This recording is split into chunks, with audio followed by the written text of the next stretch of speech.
This is a historical fiction with a whisper of paranormal. Is it 5 stars? Not at this moment, but I think it has the potential to. Not every book needs a romance. Hello everybody and welcome back to the channel. My name is Brianna and this is 4 Paws in a Book. I make book and lifestyle related content, so if that's something that you're interested in, make sure that you hit the subscribe button down below.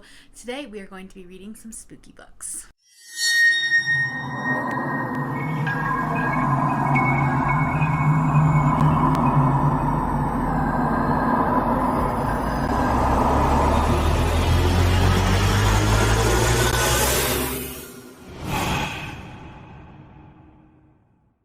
Last month, I put out a video that was spooky books that were on my TBR, and I had you guys vote for the top 3 books that you wanted to read, and it was kind of a close one, but here are the winners of that. We have The Deep by Alma Katsu, we have Dead Silence by S.A. Barnes, and we have Court of the Vampire Queen by Katie Robert, which is not a spooky book, it's a paranormal romance, but here we are. So let's talk about each one of these books, and then we'll get into the vlog portion of this video where I talk about my thoughts as I was reading them. I have already finished all of these books, so I already know what my thoughts are, but we're going to try to keep that spoiler-free, right? Okay. The first book is The Deep by Alma Katsu. This is a historical horror, and this author writes a lot of historical horror books, which is really interesting and not something you see as much of. This takes place on the Titanic, which was, as a child, one of my favorite points of history. Not because of the movie Titanic, honestly. I loved reading about, like, the nonfiction, like, the discoveries that they were finding down at the bottom of the ocean. Like, I loved the stories of the Titanic, and a lot of it stems from the fact that I stayed on the Queen Mary when I was a child, and so like I got very obsessed with the Titanic after that, because the Queen Mary is the sister ship to the Titanic, but it's now like a museum / hotel, and you can like stay on the ship, and I got to do that when I was a kid. So this takes a look at like the possible paranormal aspect of the Titanic going down. It kind of goes into like, what if there were ghosts on the Titanic? Maybe the ghosts have something to do with why the Titanic went down. And it follows a character that was on the Titanic, and then time jumps to later when she's on the Britannica. The Britannic. That's right.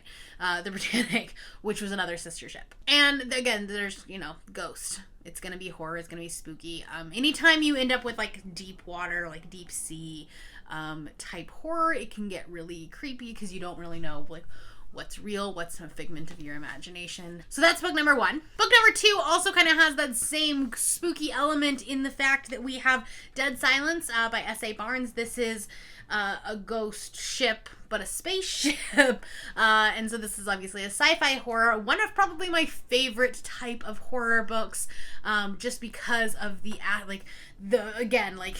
your brain plays tricks on you when you are oxygen deprived. So you really never know, like, is it a paranormal thing, or is it just your brain playing tricks on you? So this is about the captain of a ship who gets a distress signal from another ship. They go see what happens. Apparently it ends up being a ship that was abandoned decades ago, and they are going to go and try to salvage some of the stuff on the ship, and then, shenanigans. And it's not all as it seems. It's not a quick, easy salvage trip. There's a lot more going on underfoot. So that's book number 2. And then lastly, we have book number 3, which is Court of the Vampire Queen by Katie Robert. Like I said, this is a paranormal romance. It's actually a bind-up of 3 novellas that she had written previously. And it is about a half-human, half-vampire girl who is sold to these 3 vampires to be their bride, in a sense of like basically trapping the vampires into like the father of the girl wants to trap these vampires into a bloodline type of thing, and so yeah, she goes to their castle, whatever, and obviously there's gonna be a romance. There's a lot of smut in it. It's Katie Robert. We're gonna have a good time. Without further ado, let's get into the vlog portion of the video. All right, everybody, we are on book 1, which is The Deep by Alma Katsu, and I am about 25% of the way in, so I wanted to check in with you guys. So basically, this book is taking place on 2 different ships. and it's like two different, it kind of time jumps a little bit. So first off, we have the Titanic. Guests are going missing, like things are happening, and it seems like there is something either on board, something paranormal, something mysterious is happening on the Titanic. However, before our main characters can find out what is happening, obviously the Titanic sinks. And then time jump forward, and one of our main characters is a survivor of the Titanic and is working as a nurse on the Britannic. Yeah, the Britannic, which has been retrofitted to be a hospital ship during World War I. And so she is a nurse there. She ends up finding one of the other main characters that we had seen originally, and he, like, obviously survived, and he is in the hospital and she's caring for him.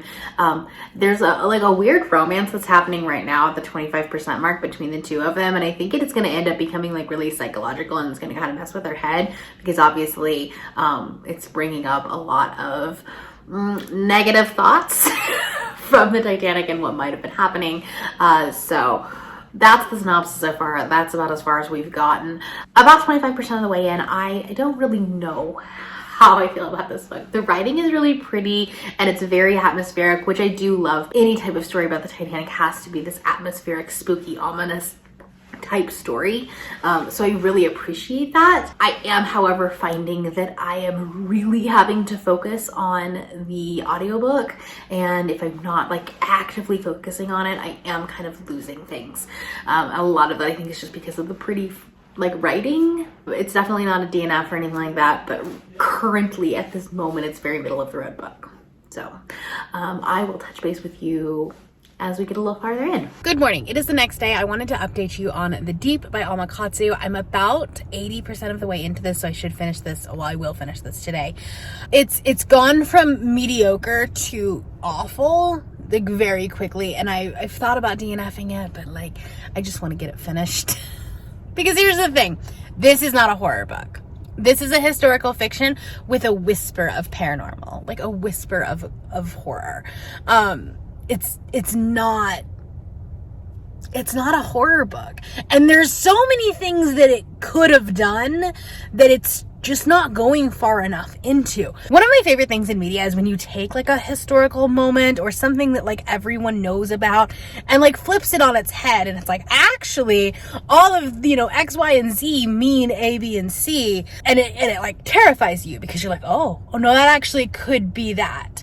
But it never did that. It's never like actually making me think, oh, there might have been ghosts on the Titanic, right? I've never once been scared because it keeps breaking up the like little bit of scary moments with a fucking romance. And then like another couple is like married and like, trying to like deal with their marriage, and like I don't care about that. The author could have done so much with like building the tension and making it like just like more and more creepy and like terrifying and like edge of your seat. And it's never done that because it's like, oh, we get a little bit of spookiness and then it's like back down, and then, oh, we're just gonna like have a romance. And then like we get a little bit creepy and then a romance. And it's just like, we never like get to this point, right? And so I'm just bored. I'm so bored. And this is coming from someone who loved the Titanic growing up. I was so invested in that historical moment. I read so many books about the Titanic. Like, I had nonfiction books about like discovering the wreckage of the Titanic and like the history and the lore. Like, listen, I was that girl in middle school. So like, I like this area of history. I don't read historical fiction, and this is reading like historical fiction, and I'm bored. I'm so bored. So I'll finish it. I have maybe like an hour of listening left, so I'll just do that while I'm working this morning, but like just to say I did. But it's gonna be like a 2-star for me, unfortunately. Okay, I'm really hoping that this audio works. But we're gonna talk about book number 2, which is Dead Silence by S.A. Barnes. This has gotten a lot of praise. Like, even people that don't like science fiction really love this book.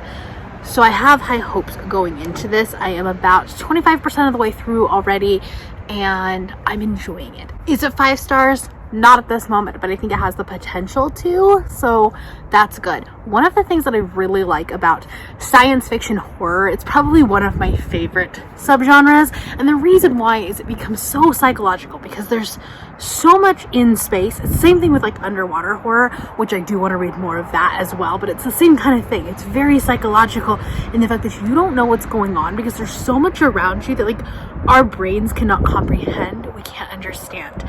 And there's a lot of conversations about like things that are happening to her that like it's like a trick of the mind. Like she sees this like sheet that flies across that it's just like literally debris, but she thinks it's a dead body, and it's just because like her brain is playing tricks on her because her oxygen's running low. And it's something that's like science, like it's science based obviously and it messes with your head. And that's what I like. That's the horror that I like. It's so much better for me anyways than like jump scares and like bloody, gory slasher type things, because those ones just feel so unrealistic, so like out there, like that they're just doing things for shock value. Oh, we're just gonna randomly cut this guy's arm off. This is just, it's so in your head, and it makes me happy. So like I said, only 25% of the way in. I do want to finish this today. I would really love to just read the whole thing today, and that would be fantastic, because I have a lot of things to do, and this is we're coming up on this video needed to come out. That's my update. I'm gonna try to update you maybe at like the 75% mark, and then when I finish it, but we'll see what happens. So because like I said, I'm gonna listen to it while I'm working, and we're just gonna like power through it. So I'll talk to you later. We're going to talk about Dead Silence by S.A. Barnes. I finished this a couple days ago and forgot to film the clip. And we're going to try to do this, but filming today has not been going well. I haven't been able to like get words out, so we'll see how this works. But I have a song I would like to teach you all, and here it is, okay? Don't laugh. I'm not a great singer, but I have this song. It's deep in my soul, and I think you all need to know it. Okay? Not every book needs a romance. Not every book needs a romance. If we are talking about dead astronauts, we probably don't need a romance. Okay, that's it. This is a sci-fi horror book. This is a sci-fi horror book that had great potential. Fantastic potential. And that was ruined by a romance. And I think that might just be the theme of this vlog, because we have all this tension, right? It's building tension. Nope, romance. Building tension, building romance. And like, why? I don't know. Okay. I'm still giving it 4 stars because I actually like really liked the atmosphere. I liked the vibes of this book. I think that it had a lot of potential. I'm knocking a whole star off for the unnecessary romance. I just didn't need this, okay? We didn't need this, okay? Now let's move on to book 3, which is Court of the Vampire Queen. I'm already halfway through this book because I've been reading it kind of in tandem. I don't have an audiobook for this, so it's all been physical. It's a very fast book, but that's mostly because there's no plot to this book. This book is about a half human, half vampire who gets sold to these vampires by her father for some reason. We don't really know. And so then she ends up having 3 men. And you know where this is going. It's Katee Robert, right? This is a very poly book. But she has, like... I'm trying not to be demonetized here, but, like, she's with the men individually, and then also all together, and in, you know, one form or fashion, right? Okay, I just would like to point something out. I'm tabbing and annotating things, right? Every time they do it. Which is a lot. And like some of these scenes last 5 or 6 pages. So like it's been all smut, very little plot. We finished book 1. So this is essentially 3 books bound together. And we finished book 1 and like at the very end we started the plot. But that was 100 pages in, right? So it's been like it's all smut. It's all smut, no plot. But I'm having a good time, and it's reading really fast. So, even though I still have 200 pages left, I'd kind of like to finish this today. We'll see if that can happen. Hello, I am coming to you in my pajamas at 10 o'clock at night, 10:30 at night, something like that, because I finally finished Court of the Vampire Queen. I am going to be giving it 4 stars. I actually, like, despite kind of hating on it and being, there's no plot to it, the end of it definitely, like, had a little bit of a plot, and it was just, like, it was a good polyamorous story. They're a good couple for people. They're a good group of people. So I'm going to giving it 4 stars. I thought it was good. I had a good time. It's very reminiscent of Katie Robert in the fact that, like, the subplot happens in the last 50 pages of this 500-page book. But you know what? I don't care. I still liked it. So this was kind of a success, interestingly enough. I realized that I never actually finished talking about The Deep. I think the last time I checked in was like 80%, and I don't have any different thoughts than what I was talking to you about, because I should, like, actually show you the book. But I did end up giving it 2.5 stars. So, was definitely a disappointment. But then, both of these were 4 stars. So, that's great. I'm not going to recap them because you just saw that. But a 2.5 and then 2 4 stars, that's pretty good for you guys picking my TBR. I'm going to do this again for Christmas. I actually have a whole list of Kindle Unlimited holiday romances, and I want to do the same thing. So I'll give you guys the synopsis of the books. You guys can pick for me, and we'll go from there. We're going to try this again. That is all I have for you today. If you are new here and you have not yet subscribed, there's a little red button that you can do so down below the video. If you'd like to hang out with me more, I do have my very own Patreon. We have an exclusive Discord, all the other fun stuff going on over there, including a readathon happening in January. The link to that is down below, as well as the link to my Twitter, Instagram, and Goodreads. Thank you all for watching, and I will see you next time. Bye.